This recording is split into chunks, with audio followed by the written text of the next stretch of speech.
परिवेष्टितं भक्तिप्रियं मदोन्मत्तं वन्देऽहं गणनायकम्। चित्ररत्न विचित्राङ्गं चित्रमाला विभूषितं चित्ररूपधरं देवं वन्देऽहं गणनायकम्। गजवक्त्रं सुरश्रेष्ठं कर्णचामरभूषितं पाशाङ्कुशधरं देवं वन्देऽहं गणनायकम्। मूषकोत्तममारुह्य देवासुरमहाहवे योद्धुकामं महावीर्यं वन्देऽहं गणनायकम्। यक्षकिन्नरगन्धर्वक्ष सिद्धविद्याधरै सदा स्तूयमानं महाबाहुं वन्देऽहं गणनायकम्। सर्वविघ्नहरं देवं सर्वविघ्नविवर्जितं सर्वसिद्धिप्रदातारं वन्देऽहं गणनायकम्। गणाष्टकमिदं पुण्यं यः पठे सततं नरः सिद्ध्यन्ति सर्वकार्याणि विद्यावान् धनवान् भवेत्।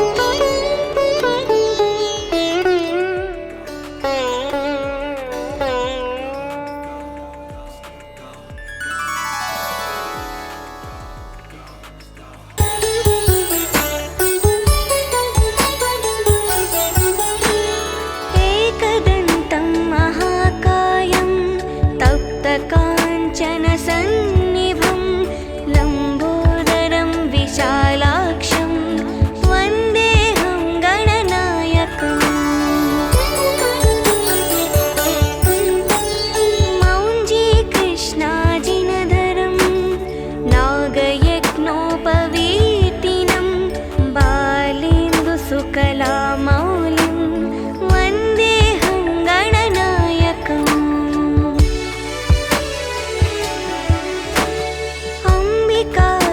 अम्बिकाहृदयानन्दं मातृभिः परिवेष्टितं भक्तिप्रियं मदोन्मत्तं वन्देऽहं गणनायकम्। चित्ररत्न विचित्राङ्गं चित्रमाला विभूषितं चित्ररूपधरं देवं वन्देऽहं गणनायकम्। गजवक्त्रं सुरश्रेष्ठं कर्णचामरभूषितं पाशाङ्कुशधरं देवं वन्देऽहं गणनायकम्।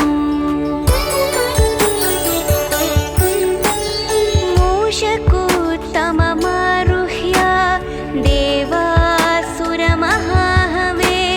योद्धुकामं महावीर्यं वन्देऽहं गणनायकम्।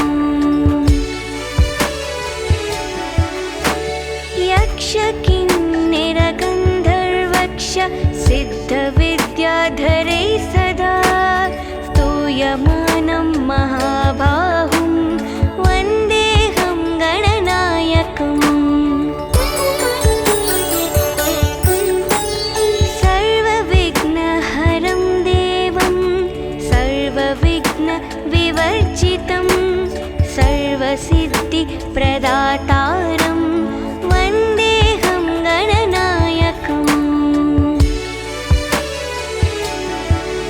गणाष्टकमिदं पुण्यं यः पठे सततं नरः सिद्ध्यन्ति सर्वकार्याणि विद्यावान् धनवान् भवेत्।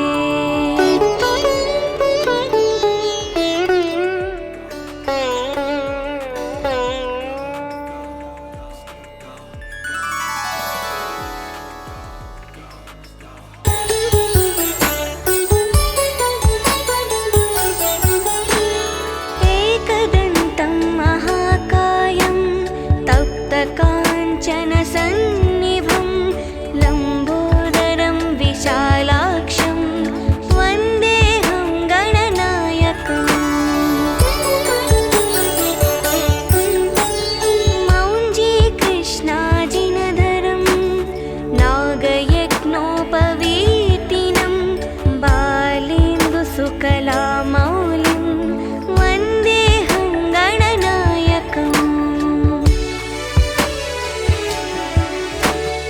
अम्बिका हृदयानन्दं मातृभिः परिवेष्टितं भक्तिप्रियं मदोन्मत्तं वन्देऽहं गणनायकम्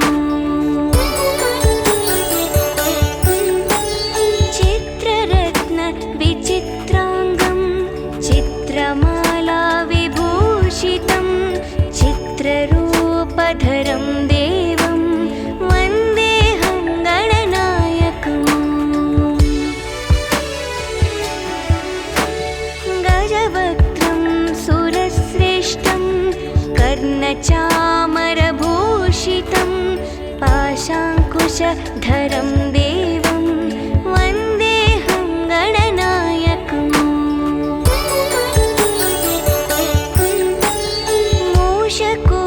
मूषकोत्तममारुह्य देवासुरमहाहवे योद्धुकामं महावीर्यं वन्देऽहं गणनायकम्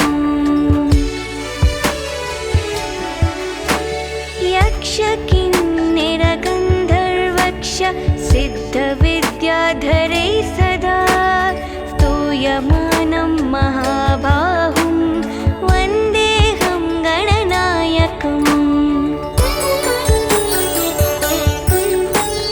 सर्वविघ्नहरं देवं सर्वविघ्नविवर्जितं सर्वसिद्धिप्रदातारं वन्देऽहं गणनायकम्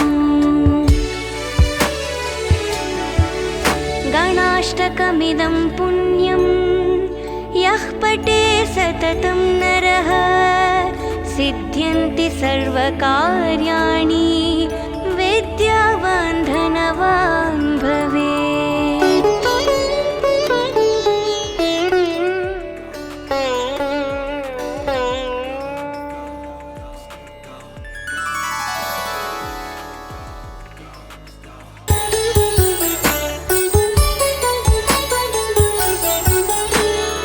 एकदन्तं महाकायं तप्तकाञ्चनसन्निभं लम्बोदरं विशालाक्षं वन्देऽहं गणनायकम्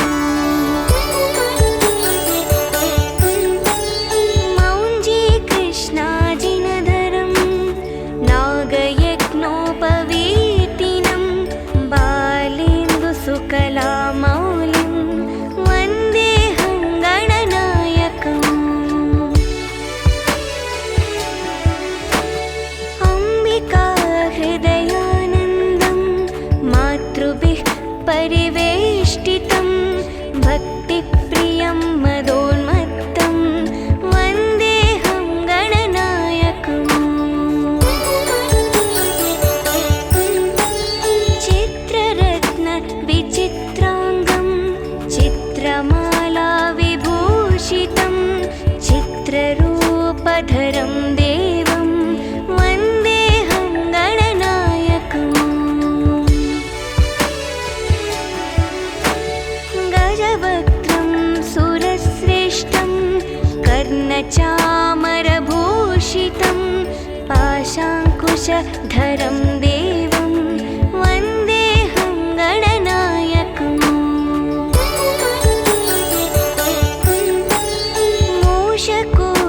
मूषकोत्तममारुह्य देवासुरमहाहवे योद्धुकामं महावीर्यं वन्देऽहं गणनायकम् यक्षकिन्निरगन्धर्वक्ष सिद्धविद्याधरै सदा स्तूयमानं महाबाहुं वन्देऽहं गणनायकम्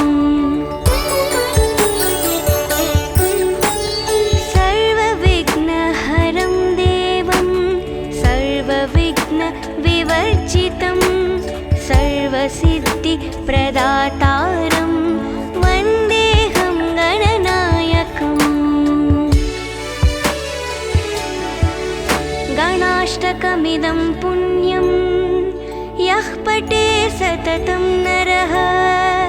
सिद्ध्यन्ति सर्वकार्याणि विद्यावान् धनवान् भवेत्।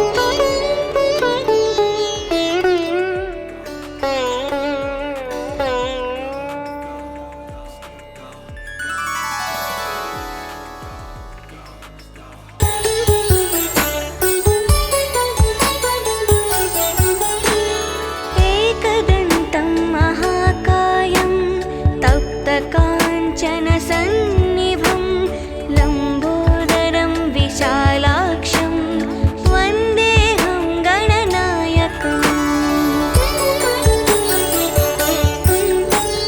मौञ्जीकृष्णाजिनधरं नागयज्ञोपवीतिनं बालेन्दुसुकलामौलिं वन्देऽहं गणनायकम्।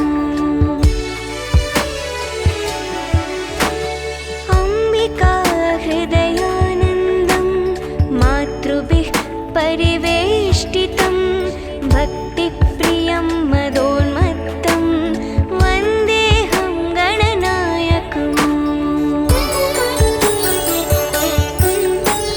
चित्ररत्नविचित्राङ्गं चित्रमाला विभूषितं चित्ररूपधरं देवं वन्देऽहं गणनायकम्। गजवक्त्रं सुरश्रेष्ठं कर्णचामरभूषितं पाशाङ्कुशधरं देवं वन्देऽहं गणनायकम्। मूषकोत्तममारुह्य देवासुरमहाहवे योद्धुकामं महावीर्यं वन्देऽहं गणनायकम्। यक्षकिन्नरगन्धर्वक्ष सिद्धविद्याधरे सदा स्तूयमानं महाबाहुं वन्देऽहं गणनायकम्। सर्वविघ्नहरं देवं सर्वविघ्नविवर्जितं सर्वसिद्धिप्रदातारं वन्देऽहं गणनायकम्। गणाष्टकमिदं पुण्यं यः पठे सततं नरः सिद्ध्यन्ति सर्वकार्याणि विद्यावान् धनवान् भवेत्।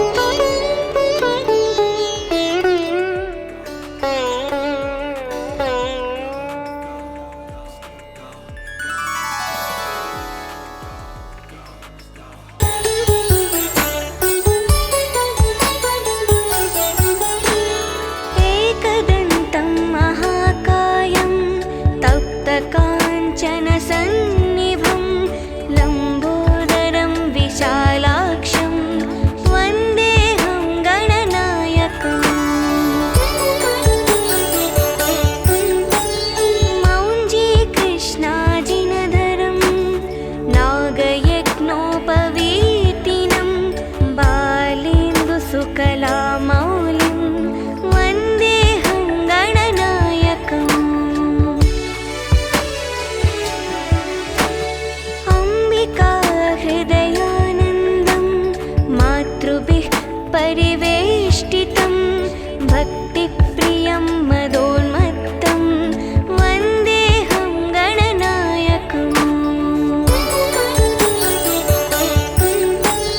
चित्ररत्नविचित्राङ्गं चित्रमाला विभूषितं चित्ररूपधरं देवं वन्देऽहं गणनायकम्। गजवक्त्रं सुरश्रेष्ठं कर्णचामरभूषितं पाशाङ्कुशधरं देवं वन्देऽहं गणनायकम्।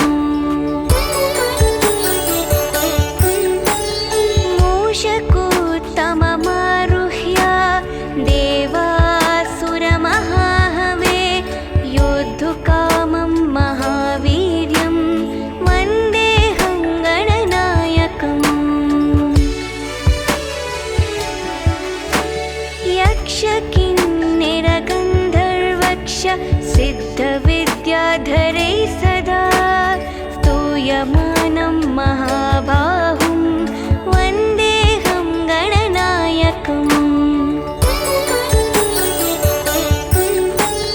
सर्वविघ्नहरं देवं सर्वविघ्नविवर्जितं सर्वसिद्धिप्रदातारं वन्देऽहं गणनायकम् गणाष्टकमिदं पुण्यं यः पठे सततं नरः सिद्ध्यन्ति सर्वकार्याणि विद्यावान् धनवान् भवेत्।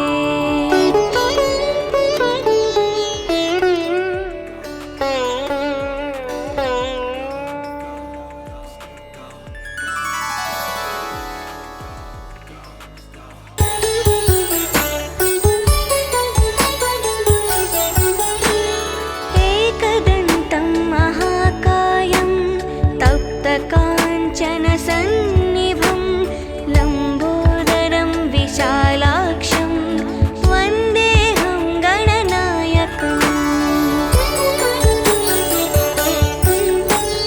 मौञ्जीकृष्णाजिनधरं नागयज्ञोपवीतिनं बालेन्दुसुकलामौलिं वन्देऽहं गणनायकम्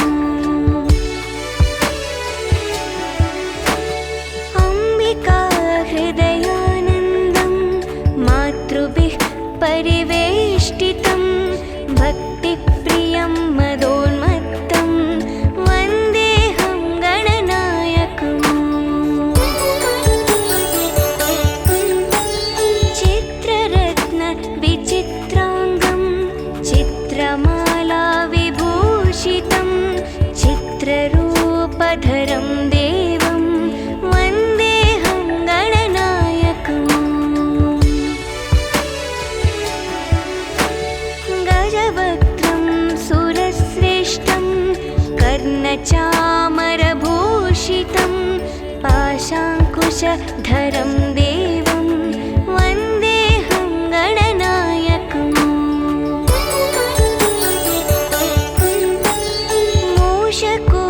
मूषकोत्तममारुह्य देवासुरमहाहवे योद्धुकामं महावीर्यं वन्देऽहं गणनायकम् यक्षकिन्निरगन्धर्वक्ष सिद्धविद्याधरे सदा स्तूयमानं महाबाहुं वन्देऽहं गणनायकम् सर्वविघ्नहरं देवं सर्वविघ्नविवर्जितं सर्वसिद्धिप्रदातारं वन्देऽहं गणनायकम् गणाष्टकमिदं पुण्यं यः पठे सततं नरः सिद्ध्यन्ति सर्वकार्याणि विद्यावान् धनवान् भवेत्।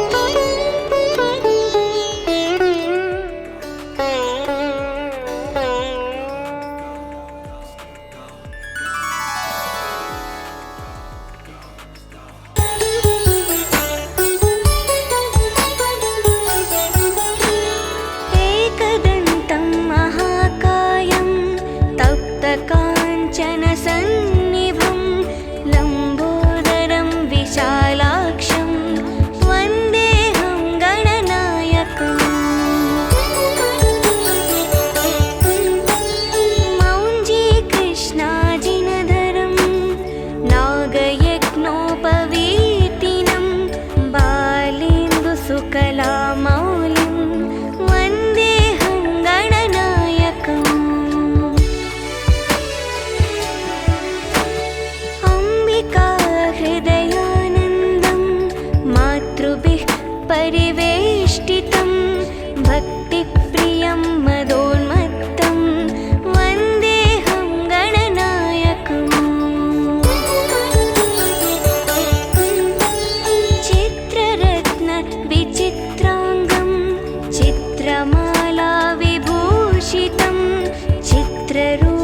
सर्वविद्याधरं देवं वन्देऽहं गणनायकम्।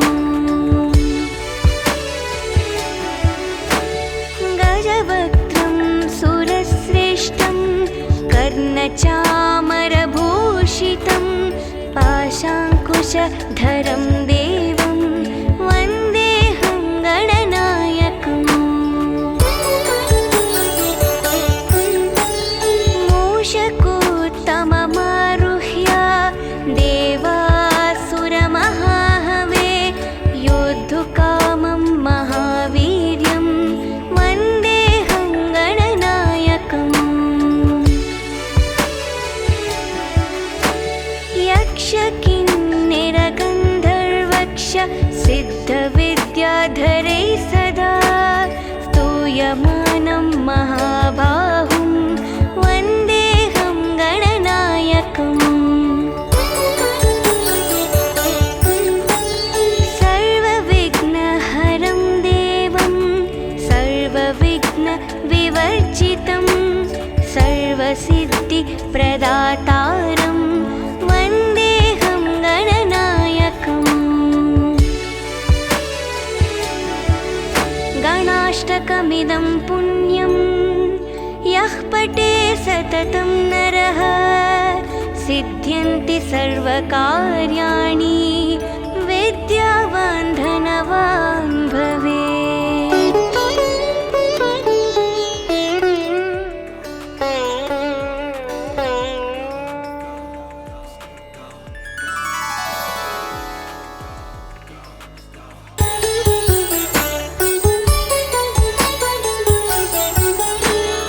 एकदन्तं महाकायं तप्तकाञ्चनसन्निभं लम्बोदरं विशालाक्षं वन्देऽहं गणनायकम्। मौञ्जीकृष्णाजिनधरं नागयज्ञोपवीतिनं बालेन्दुसुकलामौलिं वन्देऽहं गणनायकम्। अम्बिकाहृदयानन्दं मातृभिः परिवेष्टितं भक्तिप्रियं मदोन्मत्तं वन्देऽहं गणनायकम्। चित्ररत्नविचित्राङ्गं चित्रमालाविभूषितं चित्ररूपधरं देवं वन्देऽहं गणनायकम्।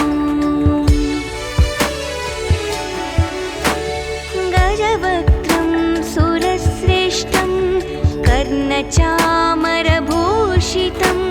पाशाङ्कुशधरं देवं वन्देऽहं गणनायकम्।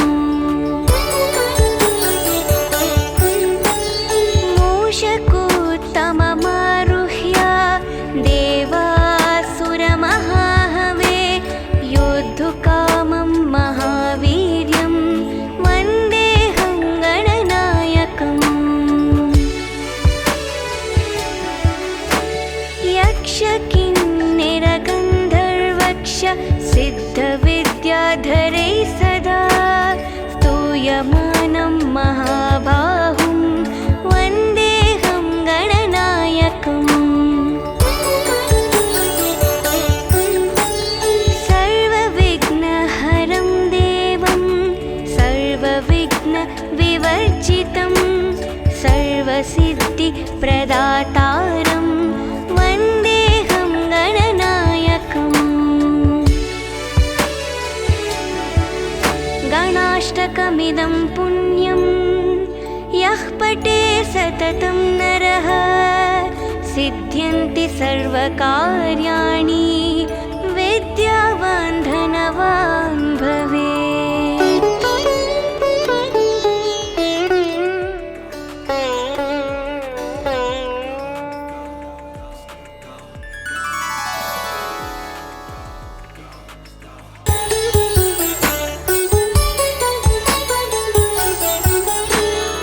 एकदन्तं महाकाय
कर्णचामरभूषितं पाशाङ्कुशधरं देवं वन्देऽहं गणनायकम् मूषकोत्तममारुह्य देवासुरमहाहवे योद्धुकामं महावीर्यं वन्देऽहं गणनायकम् यक्षकिन्निरगन्धर्वक्ष सिद्धविद्याधरैः सदा स्तूयमानं महाबाहुं वन्देऽहं गणनायकम् सर्वविघ्नहरं देवं सर्वविघ्नविवर्जितं सर्वसिद्धिप्रदातारं वन्देऽहं गणनायकम् गणाष्टकमिदं पुण्यं यः पठे सततं नरः सिद्ध्यन्ति सर्वकार्याणि विद्यावान् धनवान् भवेत्।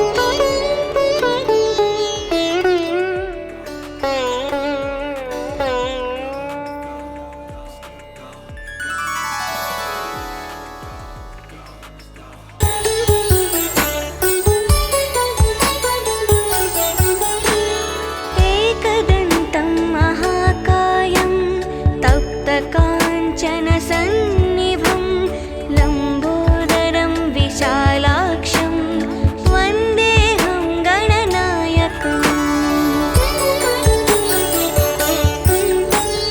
मौञ्जीकृष्णाजिनधरं नागयज्ञोपवीतिनं बालेन्दुसुकलामौलिं वन्देऽहं गणनायकम्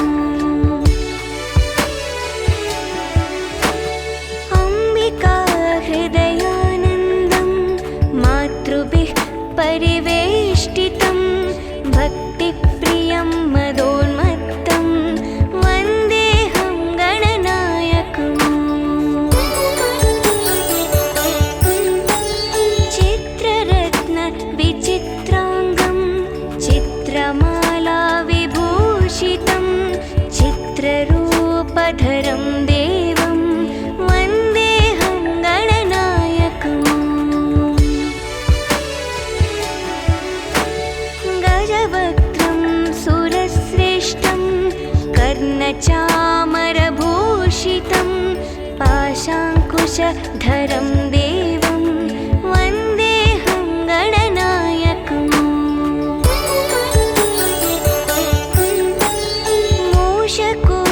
मूषकोत्तममारुह्य देवासुरमहाहवे योद्धुकामं महावीर्यं वन्देऽहं गणनायकम् यक्षकिन्निरगन्धर्वक्ष सिद्धविद्याधरैः सदा स्तूयमानं महाबाहुं वन्देऽहं गणनायकम् सर्वविघ्नहरं देवं सर्वविघ्नविवर्जितं सर्वसिद्धिप्रदातारं वन्देऽहं गणनायकम् गणाष्टकमिदं पुण्यं यः पठे सततं नरः सिद्ध्यन्ति सर्वकार्याणि विद्यावान् धनवान् भवेत्।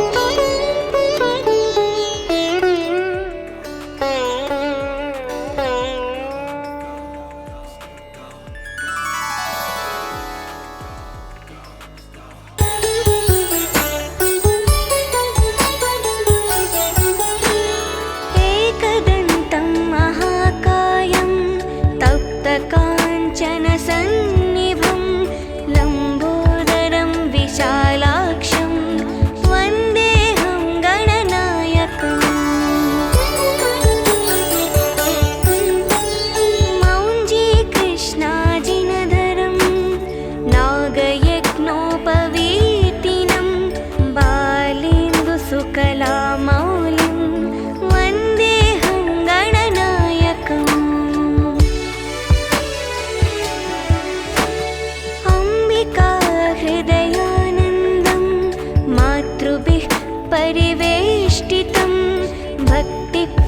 प्रियं मदोन्मत्तं वन्देऽहं गणनायकम् चित्ररत्न विचित्राङ्गं चित्रमाला विभूषितं चित्ररूपधरं देवं वन्देऽहं गणनायकम् गजवक्त्रं सुरश्रेष्ठं कर्णचामरभूषितं पाशाङ्कुशधरं देवं वन्देऽहं गणनायकम् मूषकोत्तममारुह्य देवासुरमहाहवे योद्धुकामं महावीर्यं वन्देऽहं गणनायकम् यक्षकिन्निरगन्धर्वक्ष सिद्धविद्याधरैः सदा स्तूयमानं महाबाहुं वन्देऽहं गणनायकम् सर्वविघ्नहरं देवं सर्वविघ्नविवर्जितं सर्वसिद्धिप्रदातारं वन्देऽहं गणनायकम् गणाष्टकमिदं पुण्यं यः पठे सततं नरः सिद्ध्यन्ति सर्वकार्याणि विद्यावान् धनवान् भवेत्।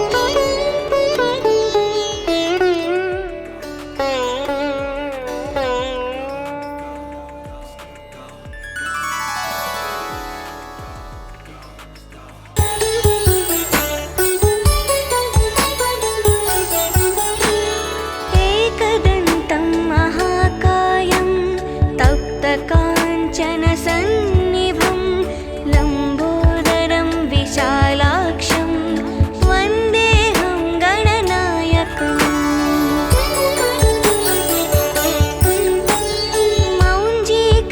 मौञ्जीकृष्णाजिनधरं नागयज्ञोपवीतिनं बालेन्दुसुकलामौलिं वन्देऽहं गणनायकम् अम्बिका हृदयानन्दं मातृभिः परिवेष्टितं भक्तिप्रियं मदोन्मत्तं वन्देऽहं गणनायकम् चित्ररत्न विचित्राङ्गं चित्रमाला विभूषितं चित्ररूपधरं देवं वन्देऽहं गणनायकम् गजवक्त्रं सुरश्रेष्ठं कर्णचामरभूषितं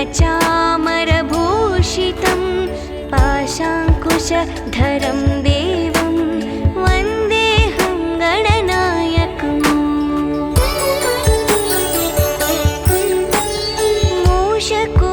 मूषकोत्तममारुह्य देवासुरमहाहवे योद्धुकामं महावीर्यं वन्देऽहं गणनायकम् यक्षकिन्निरगन्धर्वक्ष सिद्धविद्याधरैः सदा स्तूयमानं महाबाहुं वन्देऽहं गणनायकम्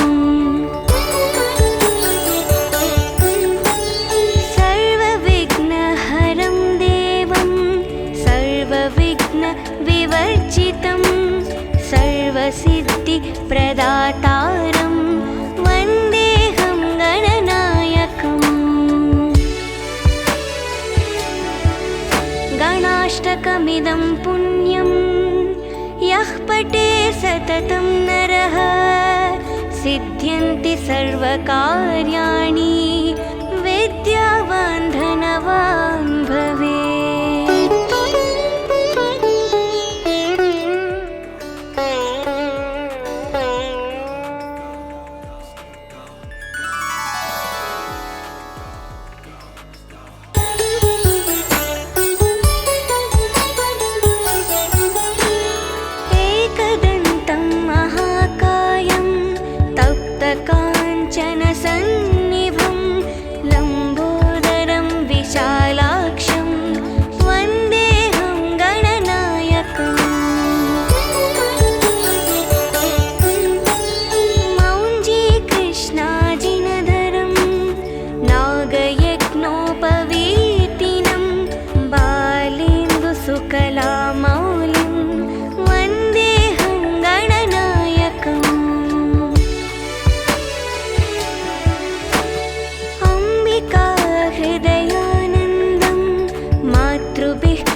गजवक्त्रं सुरश्रेष्ठं कर्णचामरभूषितं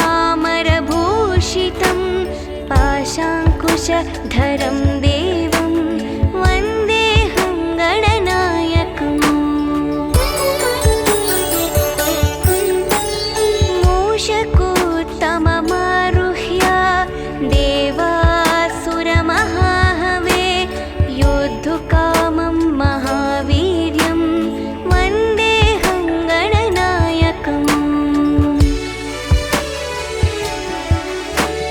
यक्षकिन्निरगन्धर्वक्ष सिद्धविद्याधरै सदा स्तूयमानं महाबाहुं वन्देऽहं गणनायकम् सर्वविघ्नहरं देवं सर्वविघ्नविवर्जितं सर्वसिद्धिप्रदातारं वन्देऽहं गणनायकम् गणाष्टकमिदं पुण्यं यः पठे सततं नरः सिद्ध्यन्ति सर्वकार्याणि विद्यावान् धनवान् भवेत्।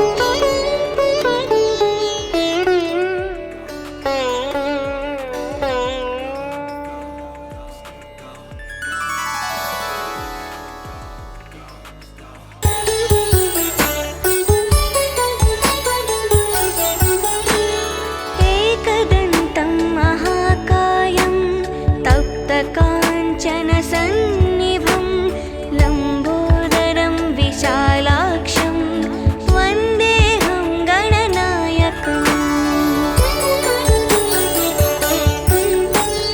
मौञ्जीकृष्णाजिनधरं नागयज्ञोपवीतिनं बालेन्दुसुकलामौलिं वन्देऽहं गणनायकम् अम्बिकाहृदयानन्दं मातृभिः परिवेष्टितं भक्तिप्रियं मदोन्मत्तं वन्देऽहं गणनायकम् चित्ररत्नविचित्राङ्गं चित्रमालाविभूषितं चित्ररूपधरं देवं वन्देऽहं गणनायकम् गजवक्त्रं सुरश्रेष्ठं कर्णचामरभूषितं पाशाङ्कुशधरं देवं वन्देऽहं गणनायकम्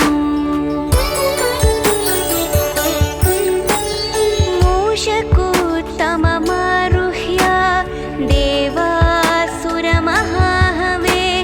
योद्धुकामं महावीर्यं वन्देऽहं गणनायकम्